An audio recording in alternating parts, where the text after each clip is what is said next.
Ghosi CDPO कार्यालय पर आंगनबाड़ी सेविकाओं ने दिया धरना, कहा सरकार हमारी मांगे पूरी करे। दरअसल विभिन्न मांगों को लेकर घोसी प्रखंड क्षेत्र के आंगनबाड़ी सेविका एवं सहायिकाओं के द्वारा शुक्रवार को बाल विकास परियोजना कार्यालय घोसी पर एक दिवसीय धरना का आयोजन किया गया, जिसकी अध्यक्षता आंगनबाड़ी सेविका संघ के जिला अध्यक्ष प्रभा कुमारी ने किया।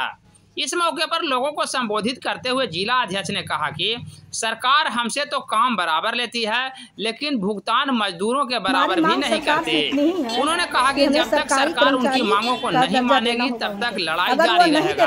तो अभी आंगनबाड़ी सेविका को हम लोग को 24,000 और सहायिका को 12,000 दे, जब तक वो नहीं देंगे तब तक हमारी लड़ाई जारी रहेगी। और अभी 28 फरवरी को मेरा जिला में धरना प्रदर्शन रहेगा और 20 मार्च को विधानसभा को घेराव हम लोग करने जा रहे हैं। तो आज एक दिवसीय धरना का आज एक दिवसीय धरना है हम लोग का। मेरा नाम कहाँ आप धरना दे रहे हैं? अभी हम सीडीपीओ ऑफिस घोसी ब्लॉक में अपना धरना दे रहे हैं। वो बहुत दिन से सफल, मेरी धरना प्रदर्शन सफल हुआ।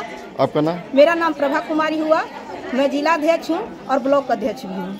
किस आंगनबाड़ी केंद्र से? मैं केंद्र सोनमा पश्चिमी कोड 78 से हूँ।